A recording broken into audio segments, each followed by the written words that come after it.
great presentation. I agree with most of what you said. In the context you said it, but what I'm asking myself is, how does this context fit to the first question we got in the chat? Will China attack Taiwan? That's a different world. And what I do not see reflect, if you would give this, would have given this presentation, say on February 22nd, we would immediately have started debating BRI and all the initiatives.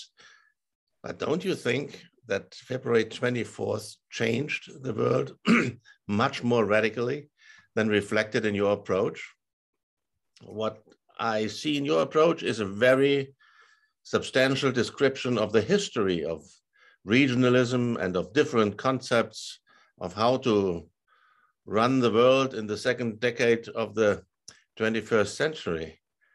2 weeks ago today, this world changed. We are back, believe it or not, in Cold War 2.0. Just take Belt and Road. I always, Mr. Chun will remember, I always told my student, this is the achievement of China, that we talk again about Eurasia. We never did for 40, 50, 60 years. Due to China's Belt and Road Initiative, we were thinking Eurasia from the Western Pacific to the Atlantic Ocean. And are you aware of the fact that this war might stop the one key element of Belt and Road, the Northern Railway connection? As soon as finally the borders between Belarus and Russia and the European Union closed down, that's an end to this element of Belt and Road, not necessarily to Belt and Road, but certainly to this very important aspect of Belt and Road. A rules-based global order, as is the dream of the United States and basically also European countries, the West, so to speak, is history.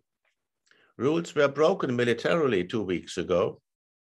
And for the time being, if I'm watching Western strategic debates, you are of course focusing more on the Asian perspective, but in a Western European and American perspective, rules-based, it's more or less gone. It's confrontational again. And everyone is waiting for China to position itself towards this war in Ukraine. But the problem for a moment is not China. Whatever will be happening, and we have interesting developments as we speak today. The Ukrainian president, for example, indicating that he's willing to give up Crimea. Wow, that's a major step. But it could be a step out of the war. Whenever that happens, and we all hope you send your prayers at the beginning of your presentation, I certainly join you in that respect. Whenever this war will be over, the dramatic effects of the war will not be over. Russia will be a pariah nation, will be isolated in a Western perspective at least, and will be forced to turn east to China. And in China's perspective, of course, Russia is a welcome junior partner. But junior, I'm not sure whether Mr. Putin had this idea when he started all this, but in the Chinese perspective, it is of course China which forms, in a geopolitical perspective, the heartland of the world island, as our classic authors would have described this. So the challenge for me is, what effect does this war in Ukraine have generally on world order ideas?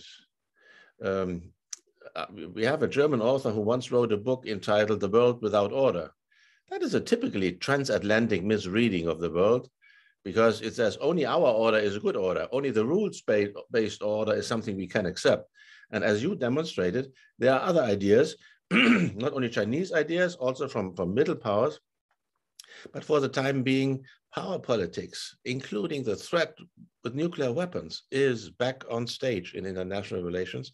And I have a gut feeling that this might dramatically change also these more cooperative and institutional approaches to understanding, well, different aspects of how best to run the world.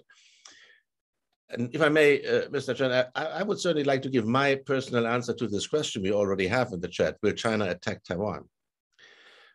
I have been watching Chinese strategic behavior for 4 decades now, and my impression is China is watching closely what is happening in Ukraine for good reasons.